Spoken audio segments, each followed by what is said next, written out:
దాంతో అందరూ హ్యాపీ. అవును, బాబాయ్ గారికి ఏం కాలేదు. చాలా సంతోషం.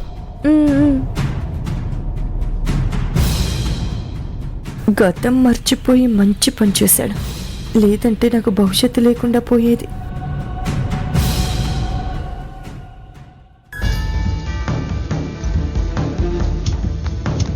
ఈశ్వర్ మావయ్యకి ఏం జరుగుతుందోనని భయపడిపోయాను.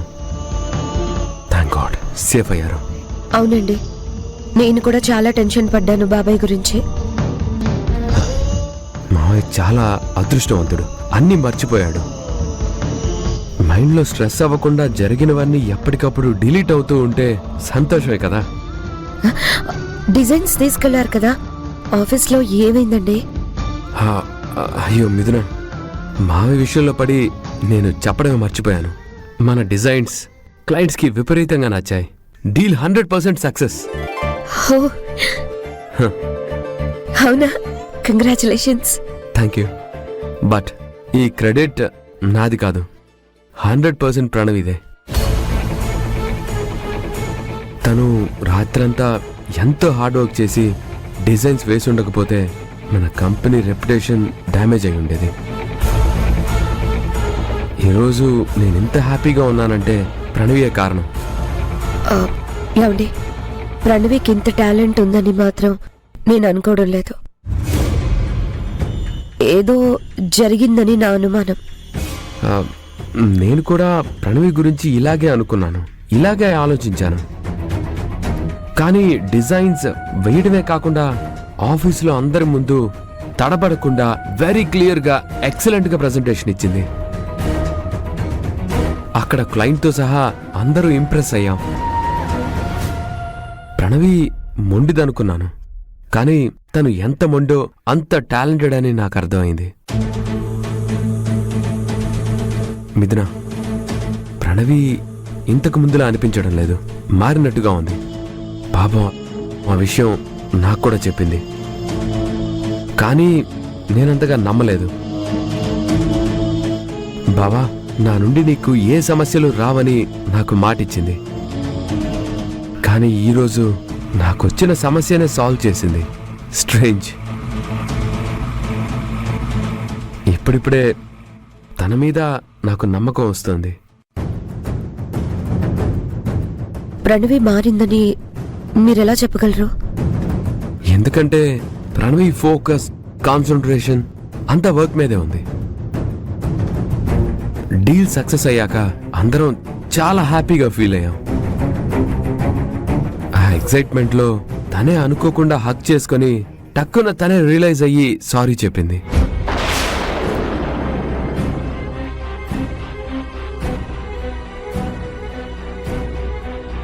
ప్రణవి కావాలని డ్రామా ఆడుతుందని అర్థమవుతుంది.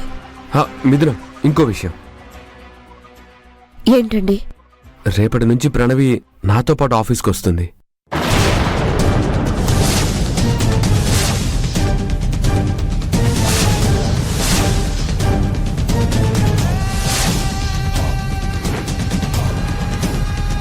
ఏంటండి మీరు చెప్పేది?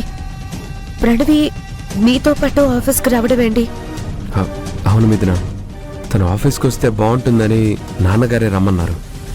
రోజు ఆఫీస్కి వెళ్తే ఎప్పుడు గౌతమ్ పక్కనే ఉండొచ్చు. వేషాలేసి గౌతమ్కి దగ్గర కావచ్చని ప్రణవి ప్లాన్. అలా జరగకూడదు. ఏమండి, ప్రణవి ఆఫీస్కి రావడం కరెక్ట్ కాదేమోనండి. ఎందుకు అలా అనుకోవడం?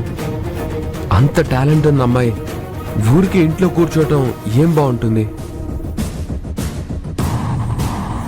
నేను కూడా కొత్తగా ఆఫీస్కి వెళ్తున్నాను, నాకు కూడా అనుభవం లేదు.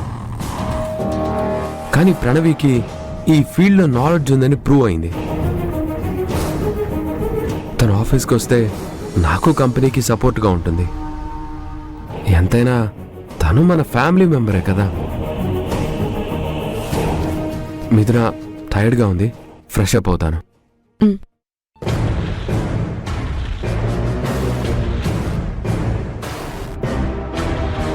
ప్రణవి ఆట కట్టించాలంటే గౌతమ్ వైపు నుండి కాదు, తన వైపు నుండి నరుక్కొని రావాలి.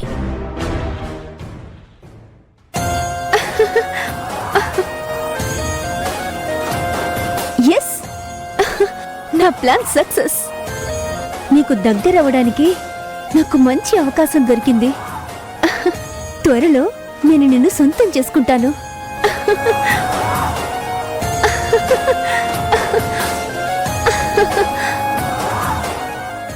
పగటి కలలు కనుకు.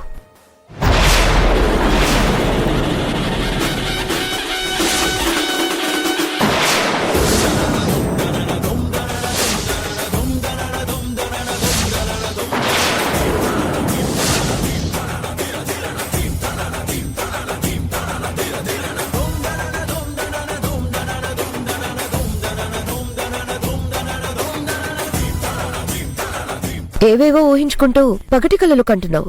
ఏదో సాధించినట్టు భలే మురిసిపోతున్నావు కదా.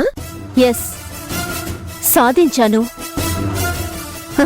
ఈరోజు ఆఫీస్లో ప్రెజెంటేషన్ ఇచ్చి డీల్ సక్సెస్ చేసి చూపించాను. నా డిజైన్స్ ని నీ డిజైన్స్ గా చెప్పుకుని చీట్ చేసి సాధించిన గెలుపు ఒక గెలుపేనా? చీ, చీ, చీ, చీ, చీ, చీ, చీ. హలో, ఎలా గెలిచామన్నది కాదు, ఏం చేసైనా గెలిచామన్నదే నాకు ముఖ్యం. రాత్రంతా కష్టపడి నేను వేసిన డిజైన్స్ ని దొంగతనం చేసి ఎత్తుకుపోయినందుకు నిన్ను చంపేయాలన్నంత కోపం వచ్చింది. కానీ కంపెనీ ప్రాబ్లం సాల్వ్ అయినందుకు నిన్ను వదిలేస్తున్నాను. అయినా దొంగతనం చేయడం, పిల్లల్ని చెడగొట్టడం, ఇంత వర్స్ట్ బిహేవియర్ నీకెక్కడి నుంచి వచ్చింది? మేబీ నీ నీచమైన బుద్ధి గురించి తెలుసుకోబట్టే నీ కన్న తండ్రి నిన్ను అసహించుకుంటున్నాడు. కన్న కూతురువని ఇన్ని రోజులు నిన్ను భరించాడు. ఇక ఆయన వల్ల కాక నీ నిజస్వరూపం గురించి మావయ్యకి తెలియజేయడానికి బయలుదేరాడు. ఆయన్ని కనుక నోరు తెరిచి నీ గురించి నిజం చెప్పుంటే నిన్ను మావయ్య ఇంటి నుంచి తరిమేసేవాడు. పాపం బాబాయ్ గారు నీ గురించి చెప్పబోయి తను బలయ్యారు. అలా ఎలా అనుకుంటావు?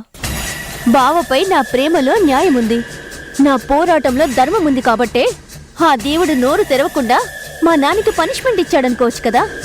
చిచి, కన్న తండ్రి విషయంలో ఇంత ఘోరంగా ఆలోచిస్తావా? ప్రణవి, చెప్పాను కదా, నీ మీద సింపతితోనే ఇన్ని రోజులు నువ్వేం చేసినా ఊరుకున్నాను.